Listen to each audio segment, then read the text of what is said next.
Mesdames et messieurs, bonsoir. Nous recevons Ulrich Baguidi, qui est le président de Jeunesse et République. On va aborder avec l'invité donc de ce soir l'actualité politique nationale et voir un peu qu'est-ce que ça devient Jeunesse et République, ce parti politique qu'il a créé. Monsieur Baguidi, bonjour. Bonjour Tanguy. Merci d'avoir accepté mon invitation. On vous avait vu avec beaucoup d'activités, en tout cas au nom de Jeunesse et République, entre 2015 et 2016. Puis juste après la présidentielle, vous aviez disparu des écrans radars. Qu'est-ce que Jeunesse et République devient? Je vais commencer par saluer les téléspectateurs qui nous suivent actuellement. Je salue tous les membres de Jeunesse et République qui n'ont cessé d'œuvrer pour que Jeunesse et République puisse survivre et être présent sur le plan national. Nous avons travaillé, nous avons participé à l'avènement du président Patrice Talon. Et depuis lors, même si c'est en toute discrétion, nous travaillons dans la sensibilisation.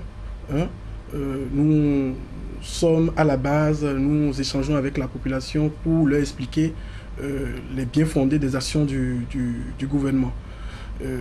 Parallèlement à cela, nous participons à la réalisation des projets de jeunes pour les rendre un peu autonomes, parce qu'il faut dire que au gouvernement tout seul, le gouvernement tout seul ne peut pas tout faire. Voilà. Donc, depuis lors, c'est sur à quoi s'attelle Jeunesse et République. On vous attendait justement aux élections de 2015, ce n'est pas venu. Qu'est-ce qui s'est passé? Non, il faut prendre le temps, il faut avoir une certaine maturité. On ne peut pas se lancer en politique la même année, être engagé et puis se lancer dans les élections comme ça. Alors, j'ai dit, on vous a perdu sur les écrans radars, dès la présidentielle de 2016. Puis maintenant, vous réapparaissez avec un regain d'activité, comme si c'est maintenant que vous vous réveillez. Qu'est-ce qui se passe? C'est quoi les intentions derrière? Pas du tout. Comme je vous le disais, on n'avait pas disparu, on était présent, mais on menait des actions peut-être dans la discrétion. Vous savez, nous avons la réforme du système partisan. Nous avons, on parle aujourd'hui des grands regroupements et politiques. Moi, je suis pour l'engagement des jeunes, l'engagement de la jeunesse. N'allons pas rester tranquilles pour que cela nous arrive. C'est pour cela que depuis un certain moment, mon état-major et moi, avec le bureau national et puis les différentes coordinations, nous sommes résolument décidés à être sur le terrain, à être présent pour qu'on sente réellement l'engagement de la jeunesse, ce que la jeunesse peut faire, qu'on puisse gagner le terrain et que cette réforme-là puisse nous prendre en considération. Alors, fondamentalement, est-ce que vous êtes confiné à l'espace circonscription électorale, notamment la 9e, ou fondamentalement vous êtes éparpillé un peu partout, implanté un peu partout sur le territoire national? On vous a vu par le passé implanter quelques structures dans les grandes villes du Bénin. Qu'est-ce que ça devient? Les coordinations existent toujours. Et comme je vous l'ai dit, nous continuons d'animer la vie politique au sein de cette jeunesse. On n'a pas besoin de faire du tapage autour. Il est vrai que les activités qui ont été menées récemment à travers ma personne ont été concentrées dans la circonscription électorale, dans la 9e. Parce que c'est là que moi, en tant que président de Jeunesse et République, j'ai plus d'ancrage. Sinon, nous avons le secrétaire général Laurent Zomaï qui est dans le Mono. Oui. Nous avons Rassa Gossou qui est dans le littoral. Donc, nous n'avons jamais cessé de mener des activités. Et de plus en plus, vous allez voir, dans les autres circonscriptions électorales, Jeunesse et République va être présent. Mais plus présent, plutôt dans la circonscription, la 9e. Et on va évoquer justement l'actualité concernant cette circonscription électorale. Et surtout ce qui retient l'attention, premièrement, en tout cas quand on parle de nouveau départ, c'est la désignation d'Assa Zoumé en tant que chef-lieu de ce département, en lieu et place de Savalou qui était, ma foi, attendu. À ce propos, on a vu quelques réactions vite contenues des populations. Comment ça se passe, la gestion de cette affaire-là? C'est avec douleur que nous abordons toujours ce sujet. Et c'est quoi, c'est ainsi? Non, en fait, ça... rien n'est figé. Rien n'est figé dans le temps. Je pense qu'il faut passer à travers cet épisode et plutôt travailler ensemble pour aller de l'avant, travailler ensemble pour mettre Savalou sur orbite, travailler ensemble pour le développement de Savalou, nous mettre ce qu'il faut pour qu'au moment opportun, Savalou ne perde plus. Il faut que Savalou soit placé à sa place. Oui, mais Savalou n'a jamais perdu, puisque c'est son fils qui a été désigné justement pour diriger cette préfecture-là, même si malheureusement le soldat a abandonné la lutte en cours de route. Je vais parler du préfet Donatien Norhuignon. Oui. Savalou n'a pas perdu. Savalou n'a pas perdu. Je dirais même que Savalou a tout à y gagner. Puisque si nous travaillons, nous profitons de cette situation pour nous mettre ensemble et travailler pour mettre Savalou sur orbite. Vous savez, en Côte d'Ivoire, la capitale de la Côte d'Ivoire, c'était Abidjan. Et après, c'est Yamoussoukro. Notre voisin d'à côté, le Nigeria. La capitale, c'était Lagos, si je ne me trompe. Aujourd'hui, c'est Abuja. Donc, les choses peuvent évoluer dans le temps. Et il faut qu'on soit prêt au moment où ça va évoluer. Donc, je demande à mes frères et sœurs d'aller de l'avant, de se lever pour qu'on puisse mettre Savalou sur orbite. On n'a pas l'impression que vous êtes prêts pour cela. Hein? On a des frères qui se divisent sur le plan politique. Oui, ça fait partie de la vie politique. Mais de plus en plus, les discussions se font et je pense que nous sommes sur la bonne voie. On a dit que les jeunes veulent rompre les amarres et qu'ils veulent faire la peau aux vieux. Non, c'est pas ça. La jeunesse doit arracher le pouvoir. Et nous allons arrêter de servir d'échelle aux aînés. Nous avons fait notre expérience, nous avons fait l'expérience qu'il faut. Nous pensons aujourd'hui que nous sommes capables de prendre le pouvoir et nous ne quémandons pas le pouvoir, nous sommes prêts à l'arracher. Alors, Savalou a été désigné en tout cas pour diriger la préfecture. Votre fils, de regretter de mémoire, est parti, mais jusque-là, le poste il est resté vacant. Je parlais de cette dissension au sein justement de Savalou qui ne permet pas de faire évoluer la politique dans la localité. Qu'est-ce qui bloque la désignation d'un nouveau préfet dans la localité? Bon, tout d'abord, je salue la mémoire du préfet Donatien et ça fait à peu près un an que cela est arrivé. Je crois que c'est en mars 2017 que ça s'est passé justement. Donc, toute ma compassion à sa famille. Et cela dit, je pense que la préfecture de Dassa continue de tourner normalement. La désignation, je pense que cela est à la discrétion du chef de l'État. Et moi, je fais confiance au chef de l'État, je fais confiance à son gouvernement. Et ils ont certainement des raisons pour ne pas avoir encore choisi. Oui, mais l'administration est au ralenti. Il faut que le préfet d'Abomey se déplace jusque là-bas pour pouvoir quand même signer quelques papiers, alors qu'on visage justement... Vous êtes sûr que c'est au alors qu'on visage justement... J'ai pas eu vent de cela. Alors qu'on visage justement le rapprochement de l'administration de la population. Alors, faut-il continuer à attendre le préfet du Zou pour venir vous signer vos papiers? Non, je pense que ça tourne et très bientôt, je pense que le président va répondre à ce besoin. Dans quelques jours, puisque nous sommes en mars, dans quelques jours, cela fera 2 ans que le régime de la rupture est en place. Si mes informations sont bonnes, vous pourriez peut-être les contredire. Hein? Il me semble que vous êtes de la rupture. Alors, quel bilan dressez-vous de ce régime-là, des 2 ans à la tête de notre pays? Nous pensons que le bilan du gouvernement Talon est un bilan positif.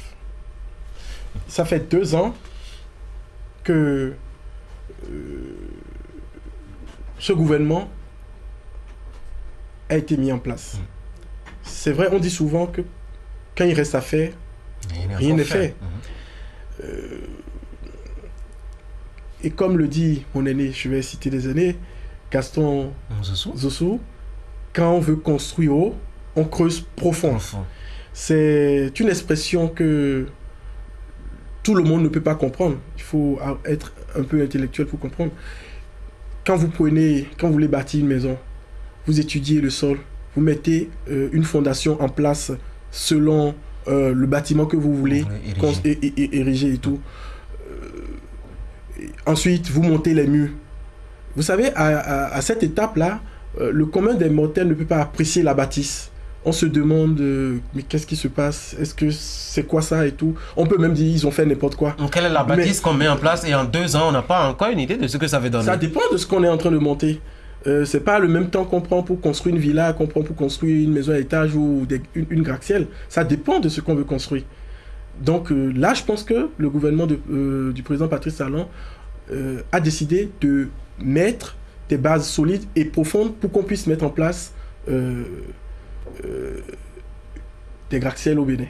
Genre, c'est...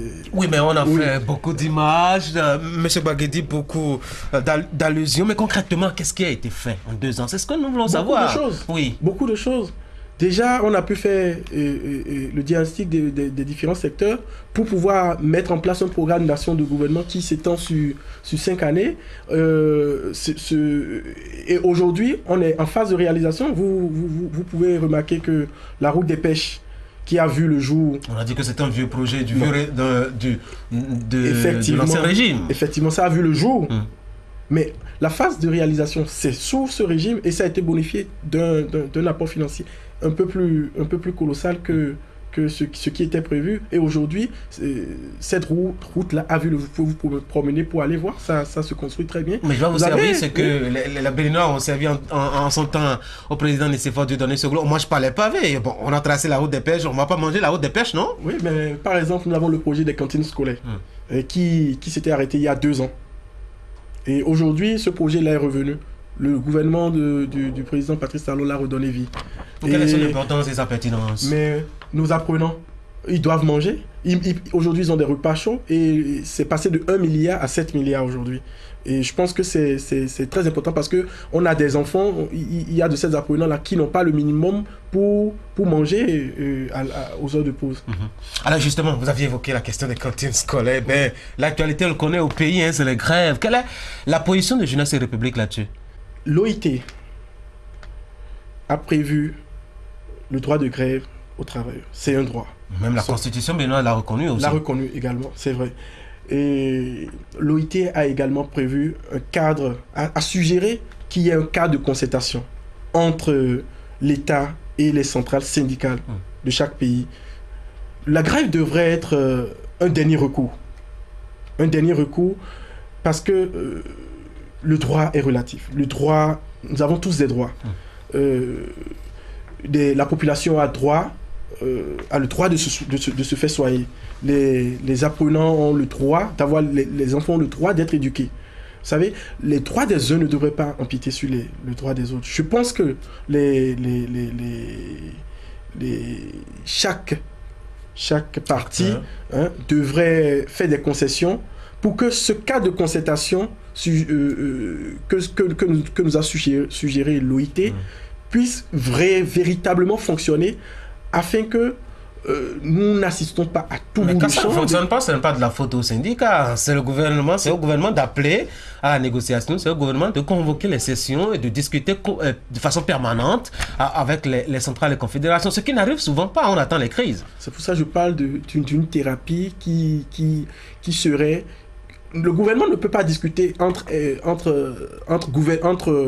lui et ses membres seuls. Il faut faire partie, il faut que les centrales participent aussi.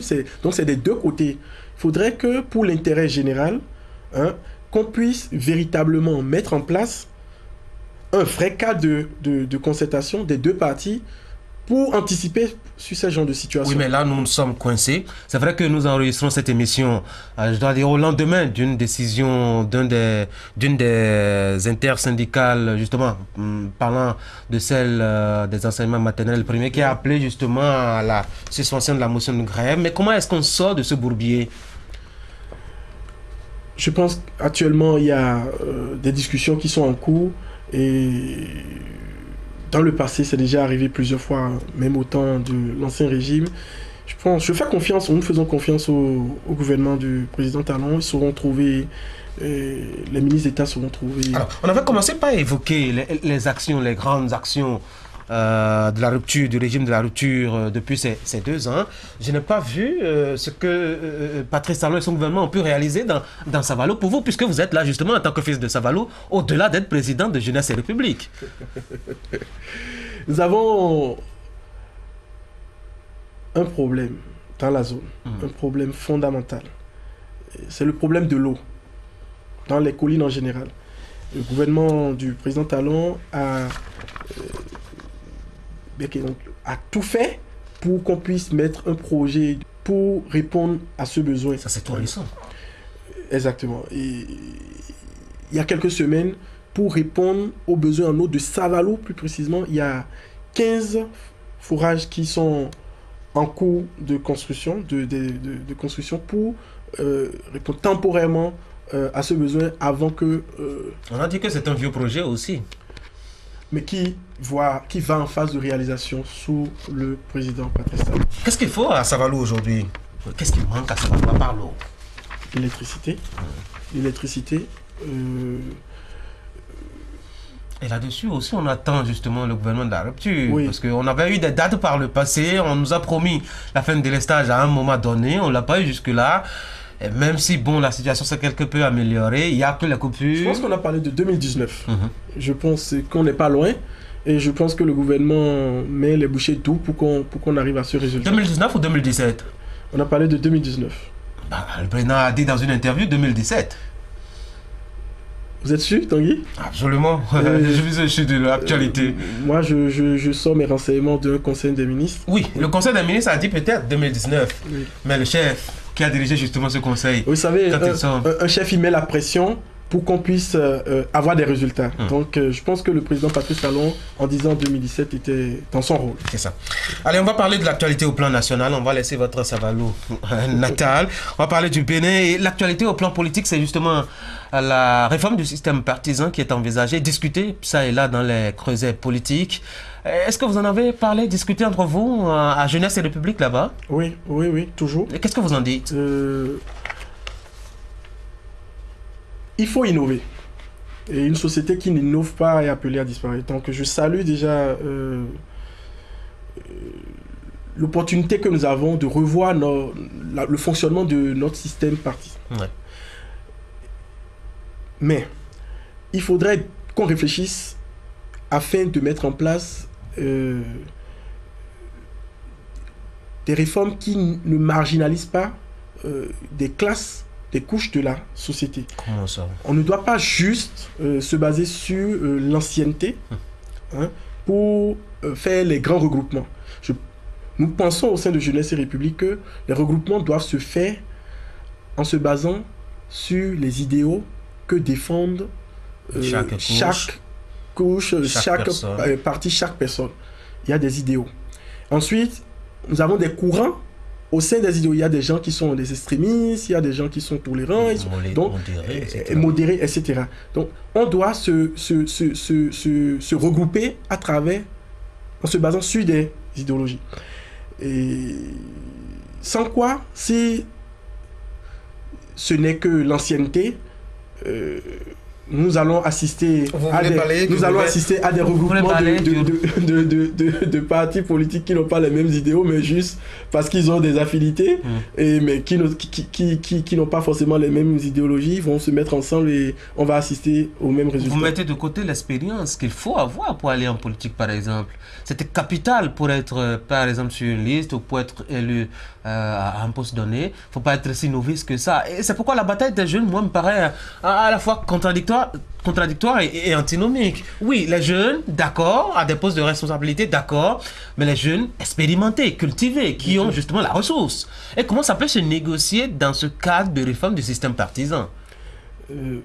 En fait, au sein des partis politiques, au sein des creusets politiques, il y a des discussions qui se mêlent. Il y a des jeunes qui se démarquent. Il y a plusieurs facteurs qu'on peut prendre en considération. Au sein de nos partis politiques, nous avons des têtes pensantes. Nous avons des hommes qui sont populaires. Nous avons des gens qui font de la mobilisation. Nous avons des bailleurs de fonds. Il y a toutes sortes de critères pour faire fonctionner réellement un groupe politique.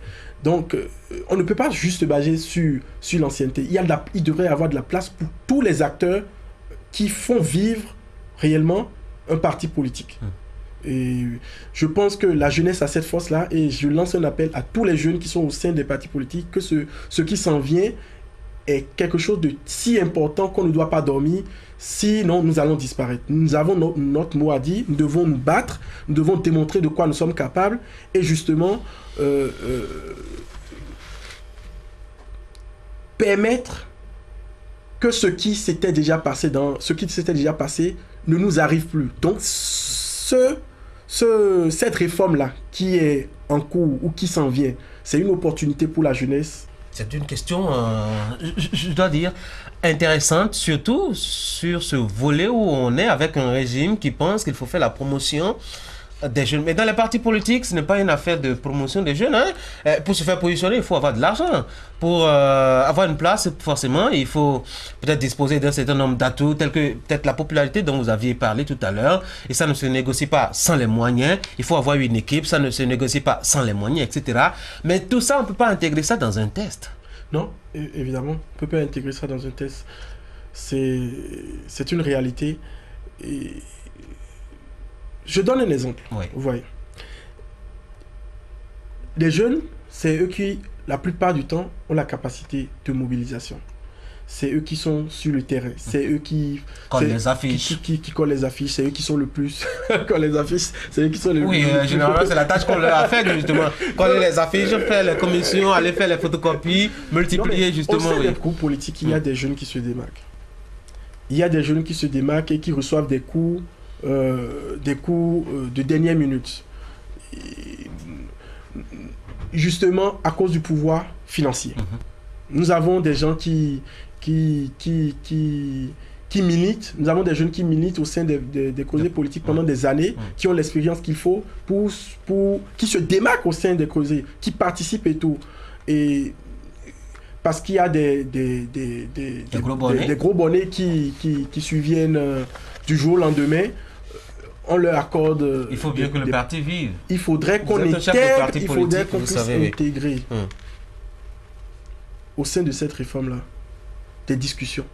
Vous savez, comme ça se fait ailleurs, c'est pas parce qu'on arrive dans un causé politique avec beaucoup de moyens que subitement on peut en être le président ou le vice-président ou le secrétaire général et comme ça. C'est pas pour ça. Il faut faire des débats d'idées. Il faut se démarquer à travers des échanges, des idées, la présence sur le terrain, la popularité. Il y a plusieurs critères qu'on peut prendre en considération pour permettre aux jeunes, aux femmes de pouvoir émerger. Je peux vous dire, il y a beaucoup d'aînés qui n'ont rien d'autre que les sous, qui ne peuvent pas mener des débats d'idées. C'est un moyen de discussion aussi. Oui. C'est un moyen de discussion aussi, non? Oui, quand on met l'argent sur la table, ça arrive à convaincre certains. L'argent seul ne suffit pas, Tanguy. Il faut l'organisation. Il faut être structuré. Et pour ça, il faut des têtes pensantes, il faut des jeunes pour être sur le terrain et tout. Et il faut pouvoir leur accorder sa place. Cela dit, je suis conscient que ce n'est pas quelque chose qui nous sera donné. Et les aînés ne nous feront pas le lit. C'est quelque chose qu'il faut qu'on arrache. Et j'attire l'attention de tous les leaders jeunes qui sont au sein de ces creusets, de ne pas s'attendre à ce que les aînés leur donnent un jour la main pour les tirer. Jamais. De façon volontaire et spontanée. Il faut l'arracher. Oui, mais il n'y a pas que les jeunes qui ont envie de se faire une place dans les formations politiques à travers justement cette réforme-là. Il y a aussi les femmes qui attendent beaucoup aussi. Oui, c'est vrai. C'est pour ça que je dis que c'est une opportunité pour changer la donne. Et les femmes doivent commencer par sortir. Elles doivent commencer par s'exprimer. Elles doivent commencer par se battre. Et c'est justement pour ça, vous voyez, tantôt vous m'avez demandé qu'on nous sent de plus en plus présents. Il faut qu'on soit présent. C'est pour ça que nous sortons. C'est pour démontrer notre présence, pour démontrer notre potentiel sur le terrain. Et c'est ce qui doit se faire sur toute l'étendue du territoire afin de démontrer aux aînés, de démontrer à tout le monde que la jeunesse, elle est présente, elle est capable de faire quelque chose. Mais est-ce que ça vous arrangera, vous jeunes, enfin nous jeunes, pas m'exclure, est-ce que ça arrangera vraiment la jeunesse, ce projet de réforme du système partisan, quand on sait qu'il y a de vieux briscards qui sont là, qui ne veulent pas aller se reposer, qui ne veulent pas prendre leur retraite, qui sont encore à la tête d'un certain nombre de partis politiques fortement ancrés dans le paysage politique national, alors que des partis, excusez-moi de le dire ainsi, aussi modestes comme le vôtre, qui viennent de naître, par exemple, n'ont pas suffisamment d'ancrage pour négocier de façon égale avec ces partis politiques. Est-ce que fondamentalement, les jeunes auront de la voix? Tanguy, je vais être peut-être un peu brusque dans ma réponse, mais les aînés, ils ne sont pas immortels. ils ne sont pas immortels. Mais pour le moment, ils sont encore là. Ils sont encore là, mais très bientôt, l'avenir... Vous souhaitez la mort des gens pour prendre leur relève? Il faut faire attention. Oui. Il faut faire attention parce que on parle de l'avenir de toute une nation, de tout un pays. Il faut une relève de qualité. Et pour l'avoir, il faut faire des concessions, il faut faire des sacrifices. C'est un devoir pour nous, les jeunes, de sortir. C'est un devoir pour les aînés de comprendre. Parce que l'avenir de cette nation, l'avenir de notre pays, dépend de nous. C'est nous qui allons diriger. C'est nous qui allons prendre les choses en main bientôt, très bientôt. Les jeunes n'ont pas encore les places et il faut qu'ils aillent arracher cette place-là, justement pour assurer, pour garantir cet avenir-là. Et pour ça, il faut de l'investissement, à la fois humain, personnel, mais aussi financier. On espère bien que les jeunes, en tout cas, auront de quoi s'y mettre. Alors, on vous a vu, comme je le disais tantôt, avec ce regain d'activité avec Jeunesse et République, et tout de suite, on a tiré la conclusion. Le Gbagidi veut être candidat aux législatives, ça c'est clair désormais, non? Candidat aux législatives? Oui, pourquoi pas? Nous sommes encore loin des élections. Et on est en train de parler des réformes du système partisan, des grands regroupements et tout. Je vous ai dit tantôt, nous sommes réellement sortis pour monter, pour marquer notre présence et ne pas nous faire écraser à travers cette réforme. Oui, mais ce n'est pas juste pour la forme. Vous avez forcément un objectif politique. Bien sûr, nous sommes un parti politique. Je suis un acteur politique.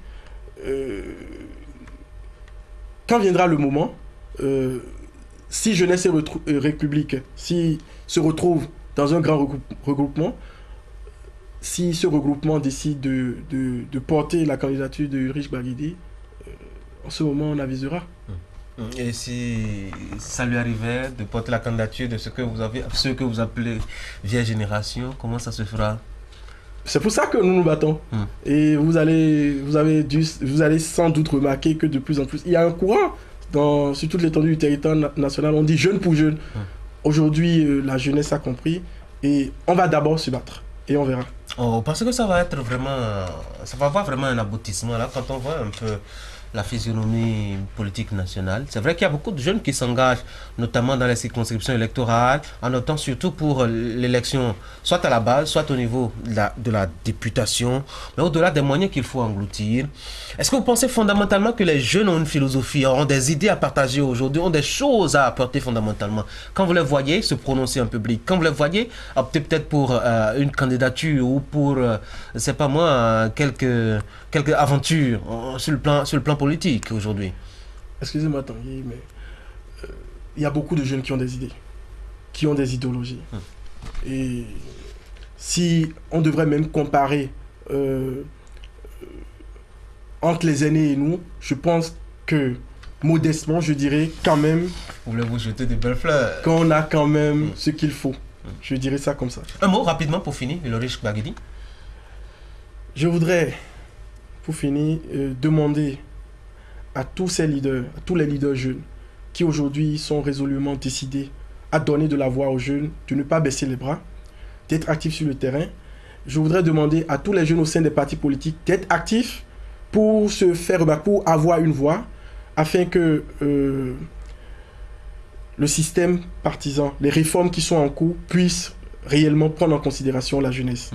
Pour finir, je voudrais saluer Canal 3. Merci. Qui m'a permis de m'exprimer, de parler au nom de Jeunesse et République et au nom de la jeunesse. Je remercie également les téléspectateurs qui ont pris le temps de nous suivre actuellement. Merci bien. Ulrich Gbagidi, je rappelle que vous êtes président de Jeunesse et République, vous êtes un jeune engagé dans la politique. Maintenant, votre parti est vieux de 4, 5 ans, 6 ans 4 ans, oui. Justement, vous faites votre petit bonhomme de chemin. On va vous souhaiter d'avoir beaucoup de chance. Merci. Bon, même si vous ne nous dites pas clairement que vous êtes candidat aux législatives prochaines, on vous souhaite en tout cas d'avoir... On avisera. On verra bien, oui, c'est le mot bien. bien partagé sous la rupture. Merci encore une fois d'être passé sur ce plateau. Mesdames et messieurs, c'est la fin de ce rendez-vous, entrevue. Merci d'avoir été des nôtres. Vous passez une très belle soirée.